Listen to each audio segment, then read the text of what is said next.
Welcome back to The Maker's Playbook, a podcast all about what it's really like to make a living from the things you make. I'm your host, Rebecca Ikes Kara. As I've been listening back through some of the amazing interviews we've already had in this first month of the podcast, I'm noticing some common themes, and I wanted to take a minute to pull all of those together. So this week, there's no guest introduction because it's just me. I hope these occasional solo episodes will help connect the dots on many of the common themes and through lines in the conversations we'll continue to have with podcast guests. If nothing else, these solo shows are going to naturally be significantly shorter than our interview episodes. I try not to make a habit out of talking to myself too much. So if you only have 15 minutes while you're out walking the dog in the morning, rather than a full hour as you sit down for a throwing session at the studio, these shorter episodes will be for you. Consider them the Cliff Notes version of the last few episodes. You'll miss all the juicy details that make an author's novel award-winning, but you get the overall idea. It's actually kind of incredible when you think about it. I've been chatting with potters who have been making a living from their work for decades, as well as newbies with barely a year under their belt. And yet there are common themes. These commonalities carry through the emails and questions I'm receiving from other makers all around the world, from the US to Belgium to the Caribbean and Spain to the UK and New Zealand, full-timers and side hustlers. It's clear to me that while each of our individual lives are unique and different, there's also a comfort in knowing the questions, concerns, confusions, and worries we all have about whether or not we can make this crazy venture work is, in many ways, universal. One of the common themes I've been hearing throughout the conversations thus far is the need to do what works for you. There's no right or wrong, whether it be taking the leap to go full-time or keeping pottery as a side hustle, whether it be partnering for wholesale orders versus direct-to-consumer like Etsy or Instagram. Whatever the solution that allows you the freedom to explore and develop your craft, that's the right answer. But for a type A personality like myself, for the student who wants to be given the clear step-by-step process of do these things and you will succeed, well, saying there's no right or wrong doesn't actually feel helpful. It doesn't give me any answers to the millions of questions we all have, does it? It doesn't answer the inevitable question of, do I set up my shop on Etsy or do I start my own website? How much do I price this little bud vase for when it only takes me 5 minutes to throw?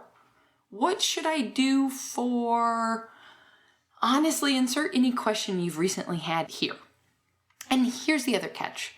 I do actually think, or rather know, that there are right answers to those questions, but not the way we're currently asking them. I cannot tell you how many times I've logged into a Facebook group or a group Instagram DM and these questions are posted. There's definitely no shortage of answers, but I'm not sure those answers are really getting to the point for the person asking the question in the first place. It might seem like they are. After all, when someone asks, Etsy or your own website, which is better? There's clearly plenty of responses. Your own website, someone shouts. Etsy takes so much money off of each sale. No, totally do Etsy, someone else says. I get new buyers I'd never otherwise connect with. So wait a second. Both of those are valid reasons, but their answers give you opposing solutions, which means we're back at being stuck on the same question. But my friends, here's the entire point of this little episode. So if you're multitasking and only half listening, come back to me for a minute. There is a way to get clearer answers. The solution is to ask clearer questions. I've seen this happen time and time again on group discussions online, whether it be in photography groups or ceramic groups or anything, you name it. Someone posts 4 versions of a new logo and asks the group, which do you like best? And I groan when I see that post. Because as wonderful as group feedback is, without context, you might as well go ask your mom. I love you, Mom. So here's how I would ask that question instead. My ideal customer is a 30-something woman who lives in a city. She doesn't have much extra space in her apartment, so she wants every item she buys to be functional, but also make her home more beautiful. She loves having friends over to share a meal together and wants the serving pieces she uses for those dinners to be special. She's looking for functional ceramics by an independent artist because she prefers to shop with small businesses rather than big box stores. Aesthetically, her style is modern and timeless. Think like a capsule wardrobe and little black dresses. Which logo do you think would most attract her to my work? Do you see the difference? Let's play this out with the Etsy versus your own website question we all talk about all the time. This question is usually asked in a way like, I'm just getting started and I don't know if I should start selling on Etsy or my own website. What do you guys do? But here's how I would ask it. I'm just getting started and I still have a 9-to-5 job. I'm ready to start selling my work, but I don't have a lot of extra time on my hands. I need a way to be able to see what pieces people are drawn to the most, but I don't have a very large audience right now either. So I also need to grow an audience. Filing taxes and figuring out shipping costs is totally overwhelming. And if I could just pay someone to simplify all of that for me, it would be totally worth it. Now, what answer would you give this maker when it comes to Etsy versus their own website? Probably Etsy, right? And I'm saying that as someone who typically advocates for building your own website. Because there are a lot of benefits to having your own website. But bringing a large enough audience to your own website is a part-time job in and of itself. So for someone just starting out, whose biggest struggle is having enough time between a full-time job and wanting to actually make their work, well, starting their own website might not make any sense. This goes well beyond logos and websites, my friends. Because if there's one thing I've learned over the last 10 years of entrepreneurship, it's that questions don't slow down. As soon as you answer one, another one shows up. Or better yet, in a year or in 5 years, the answer might change. Because you've changed, your circumstances have changed, your needs have changed. And that brings us to a tangential point. One that I remind myself of every single day when I'm making decisions. Very few, if any of these decisions, are finite. In the moment, they feel that way though. I know. I personally know. They feel like life or death. Like if I choose Etsy over my own website, will I ruin my business? If I choose to build my own website over Etsy, will that ruin my business? I know it feels that way. But as Tyler J. McCall continuously reminds me, this is all really just a big experiment. As he said recently on his own podcast, which is the Online Business Show, if you approach all of these business decisions the way we learned the scientific process, like in the 5th grade, it takes the emotional overwhelm out of the equation. Think about it. The scientific process is effectively come up with a hypothesis. In our example, I think Etsy might be the best solution for me to sell my work online right now, based on my current circumstances and goals. There's your hypothesis. Then test that, aka set up an Etsy shop and see how it goes for a set amount of time. The amount of time doesn't matter. Maybe it's 3 months, maybe it's 6 months, maybe it's a year. You have to decide that amount of time, but you absolutely have to set a definitive amount of time. Gather factual information, analytics, number of sales, your actual revenue made after costs, etc., and decide if your original hypothesis, Etsy is a good solution for me, was right or not. If it was wrong, or better if your circumstances change, simply shift. Try out a new hypothesis. Having my own website is the right solution for me to sell online, for example, and see how it goes. Now believe me, I get that it is not that easy. See how it goes, she says. I do not have another backup job in the event that my business fails. No one else covers my healthcare. and there is no benefits package that gets handed to you when you decide to start your own business.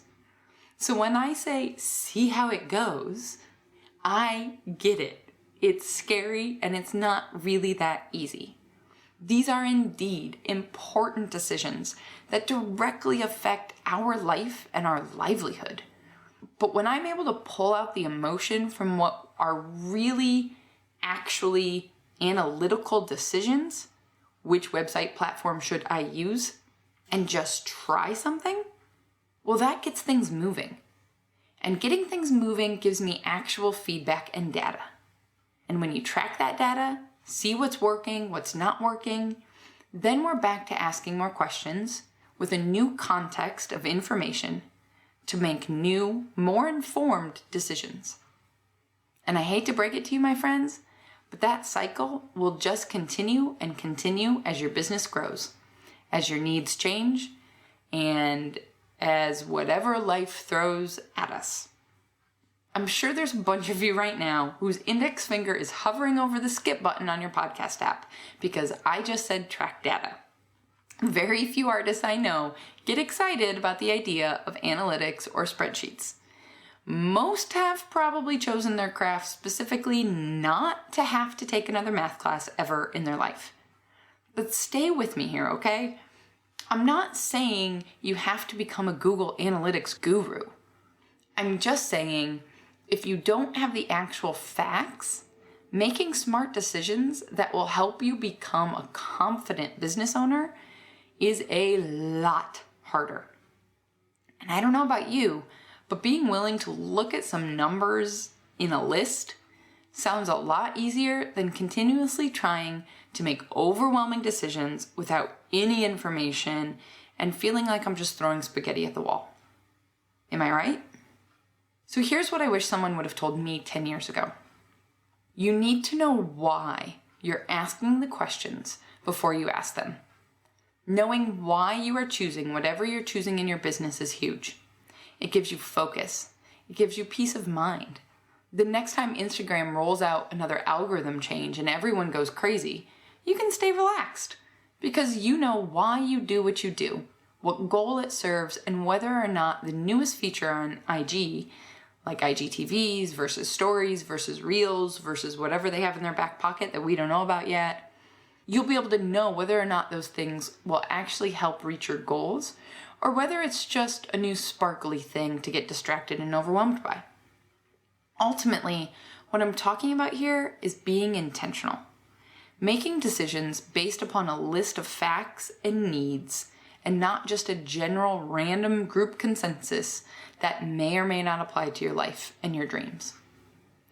Now let me step back for a minute and say I am not suggesting we all live in little separate bubbles, not asking people who we respect and admire their opinions. I think we've all had more than our fair share of social distance over the last year, and I can't wait until it's safe to break out of our lockdown bubbles.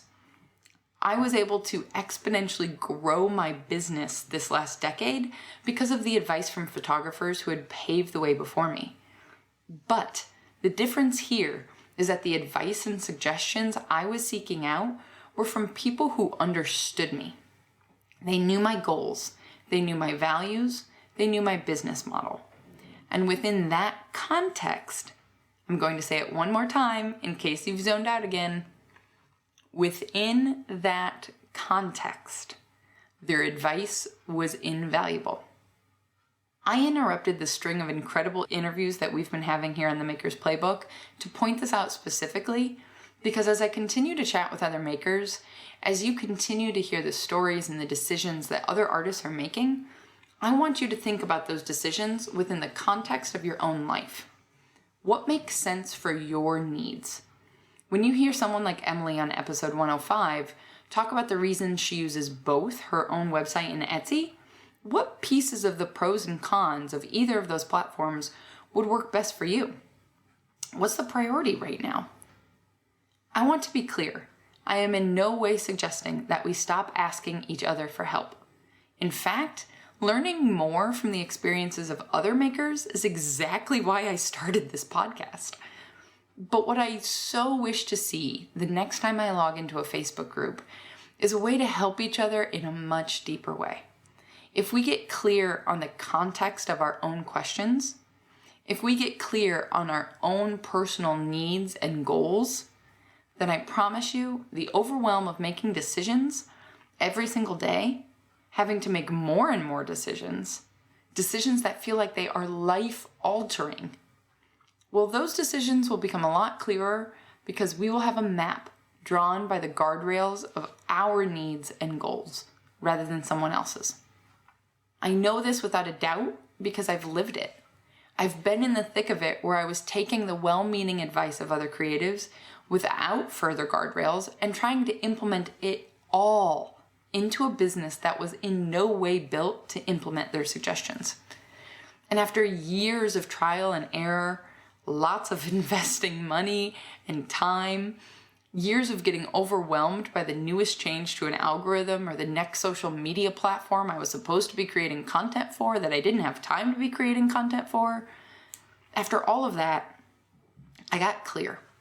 I implemented a system, a checklist or a filter of sorts to help keep me focused on the real goals I have, the goals I am not willing to fail on. And I stick to what serves those goals, no matter how sparkly and distracting Clubhouse might seem. If something new comes along, that's great, but it has to take a backseat to my primary goals. Every question I ask my trusted colleagues and friends is within the context of those goals, and then, and only then, is their feedback invaluable. If you're interested in creating your own filter for feedback the next time you have questions to ask, then visit makers-playbook.com/guardrails to download my free checklist of questions. The link is in the show notes as well. And please don't be shy. If you have your own questions, I'm only an email away. Just be sure to give me the context of your life. If I have any helpful insight within that context of your own needs, I will gladly share it. And if I don't, I'll reach out to the colleagues with more experience than my own and queue up another episode for the podcast. Until next week, go get back to making your dreams a reality. Together,